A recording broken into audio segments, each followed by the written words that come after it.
नमस्कार, मैं हूं सुशील कुमार और आप देख रहे हैं प्रवासी एक्सप्रेस। ये मार्च चल रहा है, 2021 का मार्च। ये मार्च कुछ खास है, इसलिए खास है कि पिछले साल यानी 2021 में इसी मार्च में लॉकडाउन की घोषणा हुई थी और वजह थी कोरोना। एक बार फिर मार्च शुरू हुआ है और मार्च में कोरोना भी दस्तक देना शुरू हो गया है। देश के कई ऐसे राज्य हैं जिन्होंने अपने शहरों में लॉकडाउन यानी रात में कर्फ्यू की घोषणा कर दी है और कोरोना का ग्राफ लगातार बढ़ रहा है। हालांकि इस साल कोरोना का वैक्सीन भी आ गया है और लोग वैक्सीन भी ले रहे हैं। आज इन्हीं सभी मुद्दों पर बात करने के लिए हमारे साथ हैं आईएमए के प्रेसिडेंट डॉक्टर नरेश शर्मा जी। ये बताएंगे कि आखिर क्या वजह है कि ये कोरोना का ग्राफ एक बार फिर तेजी से बढ़ रहा है, साथ ही ये वैक्सीन लगाने से क्या फायदे हैं, क्या नुकसान है। इस तरह की जितने भी भ्रांतियां हैं, सभी भ्रांतियों पर प्रकाश डालेंगे डॉक्टर साहब। तो आइए स्वागत करते हैं डॉक्टर साहब का। डॉक्टर साहब, प्रवासी एक्सप्रेस में आपका स्वागत है। नमस्कार सुशील जी। सर, सबसे पहले तो आपसे यह जानेंगे कि एक बार फिर मार्च है 2021 का और कोरोना फिर तेजी से बढ़ रहा है। देखिए सुशील जी, बिल्कुल आपने सही कहा। पिछले साल मार्च में कोरोना नाम से ये महामारी पूरे विश्व में थी और उसके साथ हमारे देश में भी इसका आगमन हुआ था।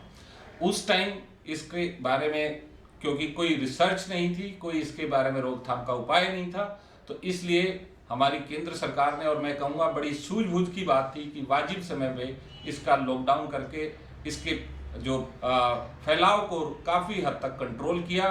और इस चीज़ के लिए पूरा वर्ल्ड भी हमारे देश के नेतृत्व की, हमारी केंद्रीय सरकार के सानी रहे और वो मानते हैं कि बहुत अच्छे से भारत देश ने इस पर काबू पाया है। अब बात ये करते हैं कि इस दौड़ में न केवल कोरोना को रोकने में बल्कि वैक्सीन को सर्वप्रथम बनाने में भी हमारे देश ने इसमें सफलता पाई है और ये हमारे लिए, सब भारतवासियों के लिए एक गौरव की बात है। अब बात करते हैं आज के इस समय की, आज के दौर की। देखिए, वापस से कोरोना के केसेस बढ़ रहे हैं और इसके कारण इस प्रकार मैं आपको बताना चाहूंगा कि पहली बात, ये एक वायरस है और ये एक ऐसा वायरस होता है जिसको आप ये कह सकते हैं कि इनर्ट डस्ट पार्टिकल की तरह होता है। इसकी वैसे कोई लाइफ नहीं होती। ये जिस जगह पे रहता है, अगर उसको वहां पे फेवरेबल इसके लिए एनवायरनमेंट है तो ये वहां पे काफी दिन तक लाइव रह सकता है। दूसरी बात इसमें क्या होती है कि इसके लिए इंसान एक होस्ट का काम करता है, उसके अंदर ये वायरस उसको संक्रमित करके उसके अंदर ये जिंदा रहता है और एक इंसान से दूसरे इंसान में जाता है जी। अब निसंदेह कोरोना का जिस तरीके से हमारे केंद्र सरकार या नेतृत्व या हमारे डॉक्टर्स ने, जो कोरोना वॉरियर्स रहे हैं या और फ्रंट वर्कर्स रहे हैं, सबने बहुत रोल प्ले किया, काफी हद तक इसको काबू पाया। लेकिन केसेस फिर भी आते रहे।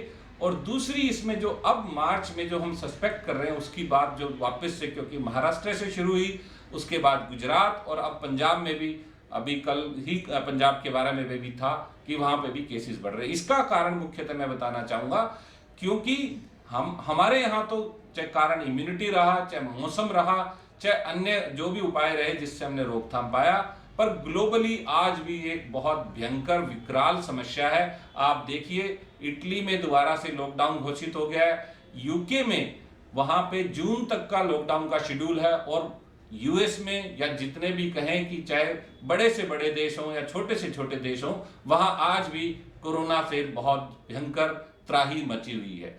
तो जैसे ही वहां से इधर का उधर पैसेंजर की मूवमेंट होती है, कि कहीं एयर ट्रैवल होता है, उससे कहीं ना कहीं वहां की कोई नई स्ट्रेन के बारे में मैं बताना चाहूंगा कि ये वायरस एक ऐसा वायरस है जिसके अंदर सेंटर में एक जेनेटिक मटेरियल होता है जिसको आरएनए बोलते हैं। और ये इसकी टेंडेंसी होती है वायरस की कि ये भी अपनी सहूलियत के हिसाब से, जहां इसको लगता है कि इसका जोर नहीं चलता, वहां पे ये अपनी स्ट्रेन को चेंज कर लेता है। तो साउथ अफ्रीकन स्ट्रेन के बारे में अभी आप लोगों को मालूम पड़ा होगा कि पीछे ये था कि वहां पे एक ऐसी स्ट्रेन है जहां वैक्सीन भी प्रभावी नहीं है। तो इस यूके में भी शुरुआत में ऐसा आया था कि एक नई स्ट्रेन है जिसने वापस से वहां केसेस बढ़ा दिए हैं। तो क्योंकि अब जितने भी इंटरनेशनल जहां से ट्रैवल होता है, चाहे महाराष्ट्र है चाहे दिल्ली है, वहां पे आवागमन की वजह से वापस इन स्ट्रेन का पहुंच जाना, इसमें मैं मानता हूं एक कारण है। और केरला में, महाराष्ट्र में, पंजाब में हम सब जानते हैं कि वहाँ के जो रेजिडेंट्स हैं वो बहुत विदेशों में रहते हैं और आना जाना रहता है।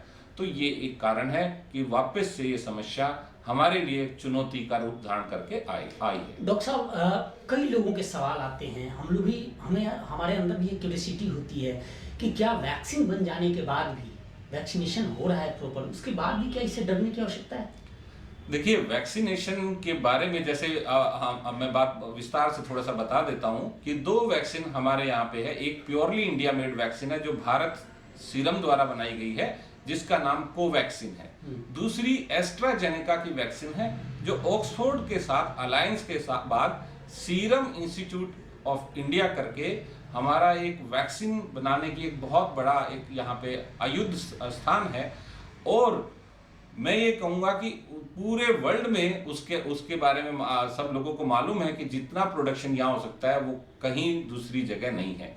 तो ये जो एस्ट्राजेनेका वाली वैक्सीन है कोविशील्ड और दूसरी भारत सीरम वाली है कोवैक्सीन, ये 2 वैक्सीन हम लोगों के यहाँ उपलब्ध हैं। अब बात ये आती है कि 140 करोड़ के करीब हमारी जनसंख्या है, पर ये वैक्सीनेशन 16 साल से ऊपर के लोगों में लगना है। और इसके लगने के लिए क्योंकि एक ट्रेंड मेडिकल पर्सनल होना चाहिए, साथ में उसकी कुछ टाइम के लिए उसकी ऑब्जर्वेशन के लिए एक सेटअप होना चाहिए। तो सरकार ने उपयुक्त समय पे सब सावधानियों को नजर रखते हुए ये वैक्सीनेशन शुरू किए। आज 2 महीने हो गए हैं और करीब 3 करोड़ से ऊपर हमारी पॉपुलेशन इस वैक्सीन को करा चुकी है। और वैक्सीन की बात मैं ये बताना चाहूंगा कि 95% तक वैक्सीनेट होने के 2 हफ्ते बाद, यानी 2 वैक्सीन लगने हैं, पहला वैक्सीनेशन और दूसरा 28 दिन के बाद। उसके 2 हफ्ते बाद ऐसा माना जाता है रिसर्च बेस्ड कि उससे कोरोना वायरस के अगेंस्ट 95% इम्यूनिटी आ जाती है। नहीं, सवाल यह है कि लोगों को, जो सवाल यह है कि अब कोरोना का वैक्सीन बन गया, इसका इलाज आ गया, तो क्या इसके बावजूद भी कोरोना से डरने की जरूरत है? देखिए, जब तक वैक्सीनेशन नहीं हो जाता, एक तो ये बहुत बड़ा सवाल है कि कम से कम हमारे देश में अगर हम बात करें कि जो वो पॉपुलेशन जो टारगेट पॉपुलेशन है इस वायरस के लिए, या एक हम हर्ड इम्यूनिटी कॉन्सेप्ट पे चलते हैं, तो 60 से 70% वैक्सीन होना चाहिए वैक्सीनेशन। तो वो जनसंख्या भी हमारे देश में कम से कम 80-90 करोड़ के करीब बनती है, तो उसका वैक्सीनेशन होने में समय लगता है। तो इस वजह से एक तो पहली चीज की वैक्सीनेशन हो।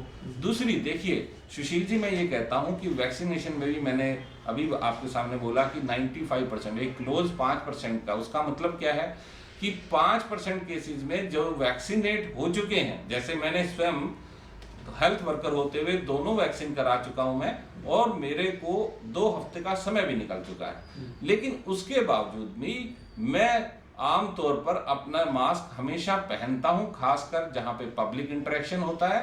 तो ये इसलिए पहनता हूं कि 5% चांस फिर भी ऐसा है कि मेरे को इन्फेक्शन हो सकता है, पर मेरे को उतना गंभीर कोरोना के सिम्टम्स नहीं होंगे, बट उस सिचुएशन में मैं एक कैरियर हो सकता हूं। मैं अपना इन्फेक्ट होने के बाद इन्फेक्शन दूसरों को दे सकता हूं। तो बात जो आपका सवाल था कि क्या डरने की जरूरत है, तो उसमें मैं कहना चाहूंगा, पहले सब लोग समझदारी से इन दोनों वैक्सीन के कोई साइड इफेक्ट नहीं है, वैक्सीनेट कराएं। और दूसरे नंबर, वैक्सीनेशन के बावजूद भी या जिन्होंने वैक्सीन नहीं कराया है वो भी क्राउडेड प्लेसेस पे जाने से अवॉइड करें या मास्क जरूर पहनें। कुछ लोगों की ये शिकायत आई थी कि वैक्सीन लेने के बाद, वैक्सीनेशन उनका कोरोना का हुआ, उन्होंने वैक्सीन लिया, उसके बाद उनकी तबीयत खराब हो गई, उनकी कंडीशन, कई शिकायतें ऐसी भी आई कि कई लोगों की डेथ हो गई। देखिए, हमारे देश में इतना बड़ा विशाल देश है और बहुत सारे बुद्धिजीवी भी हैं, और कुछ ऐसे बुद्धिजीवी भी हैं जिनको कहीं ना कहीं कोई अपॉर्चुनिटी के साथ कहीं किसी स्क्रीन पे दिख जाने का एक शौक रहता है। मैं एक डॉक्टर होने के नाते और इस चीज में मैं प्योर साइंटिफिक बेसिस पे कहना चाहूंगा, दोनों वैक्सीन 100% सेफ है। और जो ये भ्रम था कि खासकर वो एक कोविशील्ड वैक्सीन के लिए कि वो लगवाने से जिनको ब्लड थिनर्स चलते हैं या जो हार्ट पेशेंट हैं उनको क्लोटिंग होने का खतरा है, ये बिल्कुल अफवाह है, बेवजह बात है। ऐसा कुछ नहीं है। लेकिन ये मैं जरूर आपके माध्यम से सभी आपके दर्शकों को बताना चाहूँगा कि कोई भी कोविशील्ड या कोवैक्सीन आप अगर लेते हैं और आपको ऑलरेडी हार्ट की, ब्लड प्रेशर की, ब्लड थिनर या कोलेस्ट्रॉल की कोई भी मेडिसिन चल रही है, वो आप रूटीनली और रेगुलरली लेते रहें, बिल्कुल मिस ना करें। दोनों वैक्सीन बिल्कुल सेफ है। हाँ, मामूली हल्का बुखार, इंजेक्शन साइट पे पेन होना, वो किसी भी इंजेक्शन से स्वाभाविक है और इसके अंदर बहुत पतला सुई से ये इंजेक्शन लगता है तो वो भी तकलीफ बहुत कम होती है। बिल्कुल, ये डॉक्टर साहब नरेश जी हैं, ये आईएमए के प्रेसिडेंट भी हैं और इन्होंने भी आपसे अपील की है कि जो व्यक्ति अगर जिनके अंदर कोई दुविधा हो कि यह वैक्सीन कैसा है, क्या इससे कोई उनकी सेहत खराब हो सकती है, तो इन्होंने भी यह क्लियर कर दिया है कि आप जरूर, आपका समय टाइम आते ही आप जाएं और वैक्सीन जरूर लें। इससे छोटी मोटी समस्या तो हो सकती है लेकिन यह आपके लिए फायदेमंद होगी। डॉक्टर साहब, इसके साथ ही क्या आसार लग रहे हैं कि इस बार भी कोरोना का ग्राफ जिस तरह से बढ़ रहा है, क्या समाधान भारत में भी अपने यहाँ भी लॉकडाउन ही है या फिर यह वैक्सीन जैसे ही लोगों के बीच लग जाएगा तो इसकी जरूरत, लॉकडाउन की जरूरत नहीं पड़ेगी? देखिए, वैसे तो मैं ये विषय बोलूँगा कि ये आमतौर पर हमारे एडमिनिस्ट्रेशन का या सरकारों का रहता है, पर एक हेल्थ एक्सपर्ट होने के नाते मैं ये कहूँगा कि अब हमारे देश में, क्योंकि जैसे वैक्सीन की अवेलेबिलिटी है, लोगों को अवेयरनेस है और एक फॉर्चुनेटली हमारा इम्यूनिटी लेवल बाकी रेस्ट ऑफ द वर्ल्ड के मुकाबले काफ़ी अच्छा है, तो हमारे देश की अर्थव्यवस्था के को मद्देनजर रखते हुए मेरे को लगता है कि आंशिक लॉकडाउन, जहां पे कहीं ज़्यादा केसेज आते हैं, वो तो संभव है, अन्यथा ना तो लॉकडाउन लगने वाला और ना लगना चाहिए। लेकिन लोगों को अपनी जिम्मेवारी और जागरूकता के साथ इस समस्या से लड़ना पड़ेगा। कोविड के साथ, कोरोना वायरस के साथ हमें रहने की आदत अभी और समय तक डालनी पड़ेगी, क्योंकि ये समस्या मान सकते हैं कि हमारे देश ने काफी हद तक कंट्रोल की है, पर ग्लोबली, इंटरनेशनली ये अभी कंट्रोल नहीं हुई है। इस तरह के वायरस स्ट्रेन, इस तरह की वेव्स आती जाती रहेंगी। हालांकि आपने तो बता ही दिया है लोगों से कि लापरवाह होने की जरूरत नहीं है। वैक्सीन लगवाने के बाद भी वो कोरोना संक्रमित नहीं तो कोरोना कैरियर जरूर हो सकते हैं। एक बार फिर अपील करना चाहेंगे आप लोगों से?